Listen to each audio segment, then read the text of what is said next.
Hello, happy President's Day, and welcome to another edition of AAN News. I'm Lily Kim. A couple days left before elections, all campaigns are in full gear, and things are heating up in the 50th Ward, where many South Asian voters live along Devon Avenue.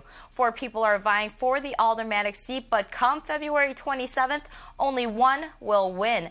In recent community forums, all but current Alderman Bernie Stone came out to talk about their campaigns.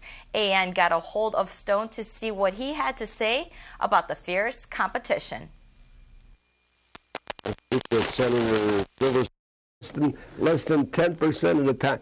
First of all, the committee that he formed, probably less than a year ago, was formed for political purposes. Support me to get rid of this alderman. But for Asian businessman Salman Aftab, Stone only has these words to say. Mr. Aftab is interesting. Stone has been alderman of the 50th Ward for more than 3 decades. But the 79-year-old has no plans of calling it quits. His goal to be the longest-serving alderman in Chicago, a record currently held by past alderman Vito Marzullo, who served until he was 89. Why didn't I retire? Because I don't want to retire. I love work. I love the people. Why shouldn't I continue to serve? As long as I'm doing a good job, and the mayor says I'm doing a good job. Bernie Stone's campaign is not only about breaking this record, he also wants to set another record straight. I said at the time I declared my candidacy, I will fill out my entire term. The only thing that'll take me out of office is God, by taking my life away from me. Rumors say Stone just wants to stay long enough to pass his job on to his daughter, who is currently his chief of staff. You're damn right she is, and she earned that spot. She worked here and worked hard, and she earned her spot. And if she ever does become alderman, she'll earn her spot, and she'll earn it by working for it and running for the job. She's never gotten anything that she didn't earn. All 3 challengers say current Alderman Bernie Stone doesn't care about the Asian voters. But Stone says that's simply not true. He's been working with the city council to get a law passed that will set aside 25% of city contracts to minorities, this time including Asian Americans. The Asians are my constituents, and I've always been in the forefront on all matters concerning Asians. You see, I don't only talk about it, I act. Some people talk about it, some people act. I act. I act on behalf of Asians. Some people talk the game, I play the game. Stone is confident that residents of the 50th Ward will choose him over the other 3. On February 27th, the residents of this ward are going to return their alderman to office. And I guarantee you that that's what's going to happen. And they're going to be surprised, and they're going to get the surprise of their life. And just before the interview ended, AAN asked what Alderman Bernie Stone has to say about the campaign. This has been not my hardest campaign. This has been the dirtiest campaign. I've been slandered. I've been libeled. My family has been attacked, and I'm damn angry. Ingrid Ganada, AAN News. Elections for the 50th Ward is not just getting heated for the candidates, but for the supporters of them as well. AAN spoke with one of Nazy Dolar's campaigners. He says his rights have been violated and this election is dirty and getting nastier. Dirty campaign, there's dirty tactics. So I imagine you could say a dirty campaign. Jack Leibovitz lives in the 50th Ward and in the same building as incumbent Alderman Bernie Stone. Leibovitz is campaigning for Nazy Dolar, but January 21st received a violation from Winston Towers 2 management for soliciting. I knocked on their doors and I introduced Nazy to these people. I said, this is a Nazy Dolar and she's a candidate for alderman. And from that point, Nazy took the ball. I should be able to practice my rights as a citizen of this country in a free manner to choose the candidate of my choice without harassment, without any threats and without any punishment. And this is not very democratic. The supporter of Nazy Dolar took the matter into legal hands. Attorney for Leibovitz, Denise DeBell, simply wrote a letter to the management office. The law does protect condominium unit owners, and while the condo association has the right to enact regulations for the safety and betterment of the residents, those regulations should not in any way, interfere with someone's First Amendment rights. In the past, Leibovitz says he's seen endorsements in the management office favoring other candidates. I've seen this Rosemary Magura wearing a button on her strap or one of her purses she had over her shoulder in the garage. I've seen in the past a Stone button in the office on top of her desk. He feels Stone is behind this, but the alderman said otherwise. I have no idea why he got a violation. He certainly didn't get it through me. Okay. Stone even agrees the violation was absurd. No, he couldn't have gotten a violation for that because anybody can do that. Okay. If he got a violation, he had to get a violation for something more than that. Because tonight I'm speaking in my building, and if that's a violation, then I would get a violation. When AAN contacted the management office, this is what they had to say. He got this violation because a unit owner came to my office and complained about him. Oh, I just wanted him to stop knocking on people's doors. They just have a no solicitation policy in the building. But as Leibovitz sees Bernie Stone flyers all over the building. But I'm so energized by this treatment I received. I'm doing a half a building at a time, 7 floors at a time.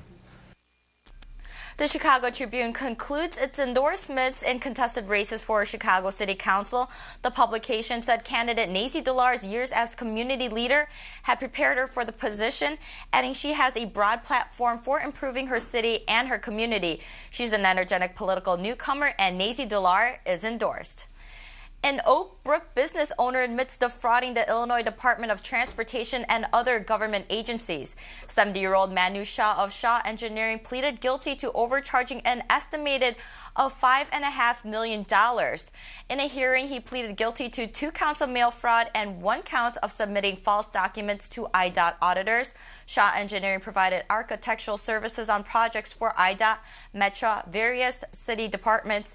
Shaw awaits sentencing come June.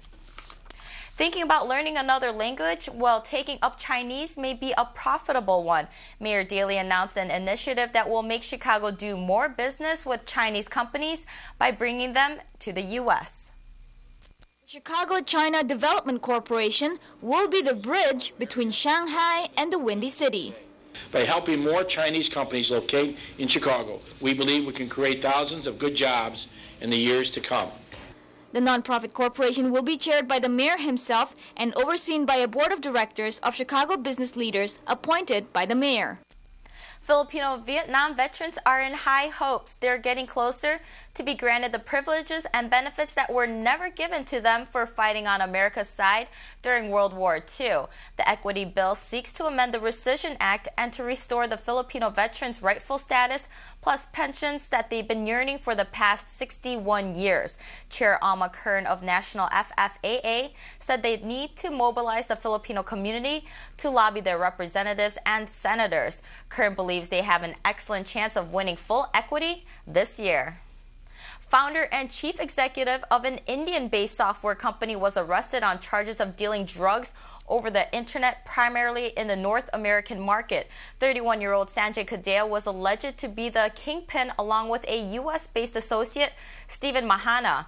The two were involved in trafficking chemical substances, mainly phentermine, an appetite suppressant, and are also likely to be linked to a Colombian drug cartel. For the past 2 years, Kadea earned $500,000 a month, opening an account in Luxembourg under an anonymous name where he deposited $10 million. According to the DEA, the internet has been an open medicine cabinet for too long, with cyber drug dealers targeting young people and those suffering from addiction. The DEA warns the welfare of buyers and that the drugs manufactured are unregulated. Last week, one Korean-American model and actress was in South Korea aiming to help the biracial kids. AN has the details. This is Ursula Mays, Miss Hot Import Nights 2005. Ursula Mays took a trip to Korea with her mother to celebrate the Lunar New Year. During the voyage, the 27-year-old participated in charity events helping biracial children in need. The model actress grew up in Korea while her German-American father worked as a U.S. soldier there. At the age of 6, her father died and the family moved to the States. Mays now wants to help children who are in the same situation as hers. She says she's proud of her Korean roots and she owes her successes to her mother. In Seoul, she debuted in the local entertainment industry and made her debut here in model competitions for Maxim. She's been seen in hit TV series Lost, CSI, and 24. Still to come, find out how one former American Idol star motivated a Korean American to audition, discover what the Chicago Cubs with their Asian pitcher, and our Ingrid Yonata will take us to Chicago's auto show, all up next on AAN. The Korean Women's Association is hosting an event next Monday night featuring straight from Seoul, Korea, artistic director of KBS drama Hwang Jin-hee. She will put on a dance performance and exhibit various wardrobe she designed for the TV drama. In Nam-soon, the artistic director and choreographer of Korean drama Hwang Jin-hee is here for one special event. She's the president of the Institute of Korean Traditional Culture and will be at H Mart to put on a dance performance and display costumes she's designed for the production. It's part of Women of Korea, the changing role of Korean women from the Yi Dynasty to the present. Speakers will talk of the view of the life of women during the Yi Dynasty and of modern times. The event will be held next Monday, February 26, 7 o'clock at H Mart located in Niles. A light dinner will be served before the program and admission is free. For more information about Women of Korea, call 773-442-5447. Violence and insecurity in Iraq could cause as many as 1 million to flee their homes this year. Spokeswoman Gemini Pandya of the International Organization for Migration said situation is not improving and the number being displaced is increasing every day. With Syria closing its borders, refugees would only get as far as other parts of Iraq. Washington announced it will allow up to 7,000 in the states this year. That's up 200 from last year. The appeal came as the European Union announced it would contribute $13 million more for Iraqi refugees. 3 Asian American women were awarded for breaking barriers. Chinese community and business leaders honored Tammy Duckworth, Judge Sandra Otaka, and Alpana Singh at the Hyatt Regency last week. The event was also the celebration of the Chinese New Year. AAN was there for the sights and the scenes. It was a joyful time for the Chinese community. The event celebrated not one, but 3 extraordinary women who led the way in breaking stereotypes of Asian women. The awards were given to Tammy Duckworth, who didn't make it because she was sick, Judge Sandra Otaka, the first Asian American appointed to the bench by the Illinois Supreme Court, and Alpana Singh. Trailblazers, the pioneers, their work has allowed me to do what I have done. And if it wasn't for them, I would not be here today. Ingrid Yonata, AAN News. The Cubs trimmed down their roster by trading South Korean right-hander Jae Kook-yu to the Devil Rays. The Northsiders received outfielder Andrew Lopez from Class A Princeton and right-hander Gregory Reinhardt from Class A Southwest Michigan. The 23-year-old Yu is 36-28 with a 3.42 ERA. Last year, the pitcher was 0-1 with an 8.40 with the Cubs last year. American Idol's new station start is quite different than the last, but William Hung was one motivational reason to get this season's contestant to audition. She bathes. Oh, baby, when she moves, she moves. It kind of bothers me when people think about Asian singer, you think William Hung. And I'm not hating on William Hung, but, I mean, come on. There are many talented Asian people out there. You just don't see them. I mean, they don't get an opportunity in the entertainment industry at all. So it's my shot. So what do you do, Paul? A pool technician from California, Paul Kim put on this number by Shy for the Idol judges. The very first time that I saw your brown eyes. Your lips said hello, and I said hi. I knew right then you were the one. But I was caught up in physical attraction. But to my satisfaction, baby, you're more than just a friend. And if I ever fall in love again, I will be sure that the lady is a friend. And if I Okay, thank you very much. And in the end, dude, I thought that was excellent. One of the best male voices I heard so far. Yes, 100%, $1,000,000% yes. Yeah, I really like that, the tone of your voice. It's very soft and smoky, but you've got power. Yes. It's like that tone that comes out that feel like you could take a deep breath and exhale. It's soothing. No, I'm going to say yes. You're through to the next one. leaving Simon Cowell quite impressed. He was good. Oh, you're so nice. I did. And now the Korean American is headed for Hollywood.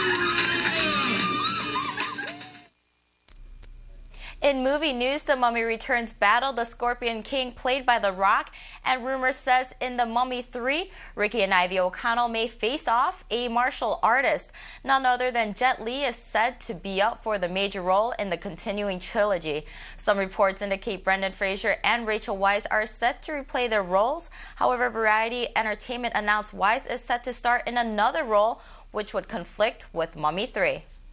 North America's largest auto show just wrapped up this weekend. The exhibition spanned over 1 million square feet with nearly 1,000 different cars.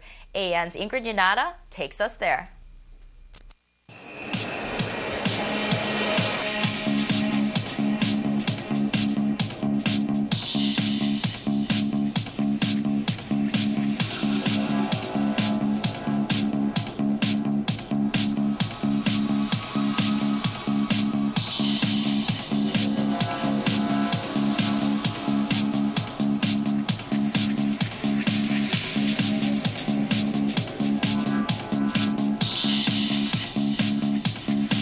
What we're trying to do is what we've always tried to do, which is connect the industry with the consumer.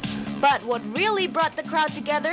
I think always concept cars that bring people into the show. Concept cars like this one, made by Japanese automaker Toyota, became an eye candy because of its futuristic look.